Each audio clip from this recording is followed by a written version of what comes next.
How's it going? Well, this is my first video for 2020. I haven't had much chance to do any videos, busy with work, bits and pieces like that, but thought I'll try and do an update on the slabby rebuild. I've been picking away at it, but only little bits and pieces in between this and that. Not really worth getting the camera out to try and do any videos of those bits and pieces, but I'm going to do a little walk around now and show everybody what's been going on. I've been kind of half-heartedly doing bits and pieces and thinking, well, I'm just going to get it running so I can use it, or then I have little moments of, oh, I'm going to make it mint and everything, and and then I kind of don't lose interest or lose heart with it, but keep going backwards and forwards. But I think I'm going to do a better job than I was intending to, because I don't want to have to go through some of the parts again. Like some of the smaller bits, it doesn't really matter, but the bigger bits like the motor and the frame and everything, I basically was deliberating on whether to get the motor painted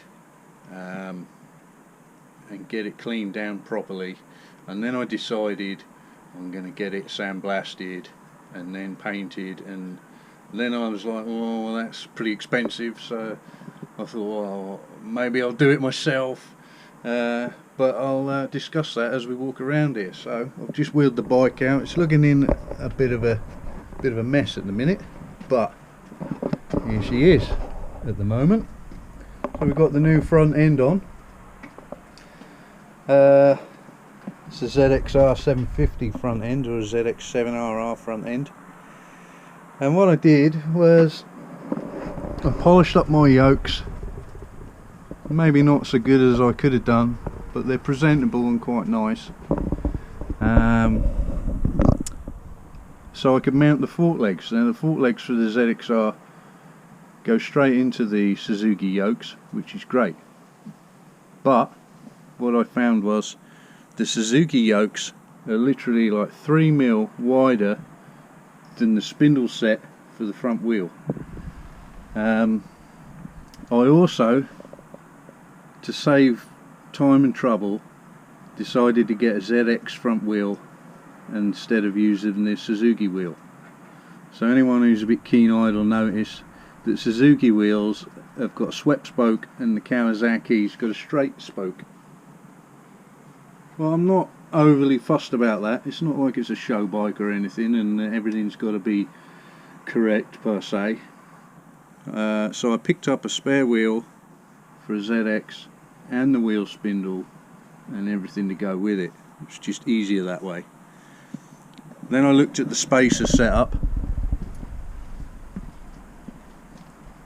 to try and eliminate that 3mm, and instead of making new spacers to widen it off, I took the wheel spindle up to the lathe, and then I took away 1.5mm off the shoulder from this side, and I took 1.5mm off the shoulder from this side, and it's great. Clamps up great. The fork legs aren't being stressed in at any way. My calipers are mounting in there quite nicely.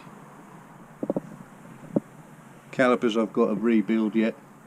I do have to do my fork seals again, but for the minute the front end is all mounted and ready to go. Handlebars are off, tankers off. I've got to sort all my wiring out because that's a mess, really bad. That's going to be one of the jobs I can do when the motor's out. I had the back end apart, repainted my subframe that I made. The subframe's a bit of a thing in itself. I kind of cobbled that together and I thought, you know what, I always liked it, it worked fine, so I just cleaned it down and painted it again. Cleaned up all in the inside on the stainless, remounted that, so that's all good. I had the shock out, cleaned that down. I had the swinging arm out. It's a bit dusty because it's been sitting in here for a while. Repolished the swinging arm, got some bits and pieces to do, obviously. Clean the back wheel, polished up the sprocket carrier. This side I haven't done my rear sets yet, so they're all looking grubby still. This side I have,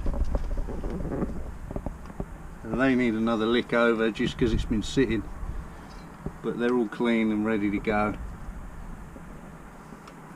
And then the frame, I'm going to detail that a bit once I've got the motor out. So I'm going to take this motor out because it's coming up quite badly around the fins and that, and I want it to look a bit nicer. It'd be a shame to get the bike looking something like it and then the main focal point, the engine, is just looking a bit rough. So I'm going to take that out, and then I'm going to make up some blanking plates so that I can blank off all the ports, inlet ports, exhaust, anything else, and then I'm going to set up a makeshift sandblasting cabinet, which is going to be mostly made up of tarpaulins and an old trailer. I do have a little sandblasting gun and a compressor. It's only a small compressor, 50 litre compressor, but it should be it'll be alright for the small parts. It's going to be a bit annoying to do something big like an engine because it'll keep firing up trying to pressure up and run it, but I'll just have to persevere. I'm only going to do it once, whereas smaller parts it'll probably run to do smaller parts quite easily anyway. So that's the job for today. I'm going to take, if I don't get the motor out, I'm at least going to get all the pipes off, the exhaust pipe, carbs off again, disconnect all the wiring, not that there is much, and see if we can't get the motor out, or at least ready to come out when I've got another couple of hours to spare on it. So that's what we're going to do now.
Well, do you know what, on second thoughts, after getting around the motor and having a look at it with a few of the bits and pieces off, it's not looking too bad.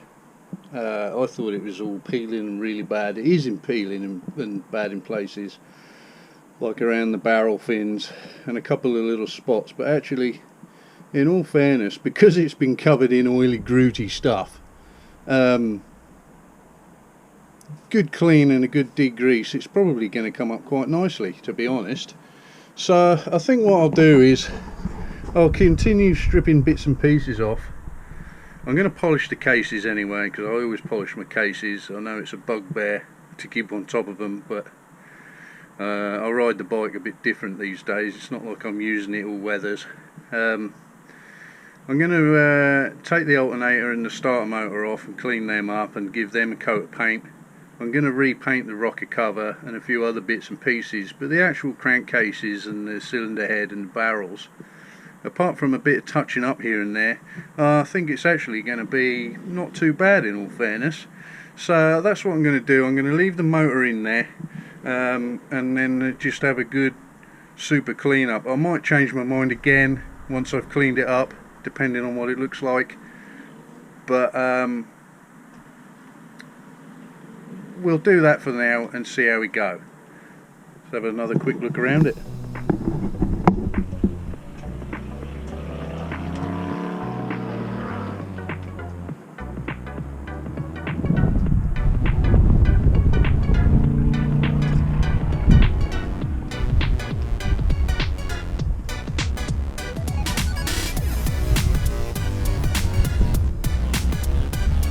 Well, there's the starter motor, and the alternator is all bad, but it's all covered in crap.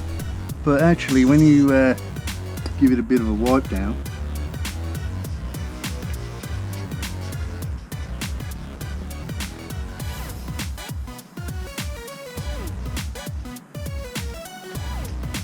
it's not too bad. So I think that's what we'll probably do. Get that off, clean it, paint it, get that off, clean it, paint it. Get in around all these fins and everything with a brush and some cleaner. Repaint the rocker cover. See how we go. These cases are really bad. I did take one off the other side, and it did come up eventually. With a proper polish job on the polishing mop, it'll be fine. Well, I have noticed actually this engine mount here is coming apart, so I'll make a new one of those on the lathe. I'll do a video on that. I'm gonna have to whip that one out. The one on the other side is okay back there, but I don't know why this one should come up like that. It's really bad.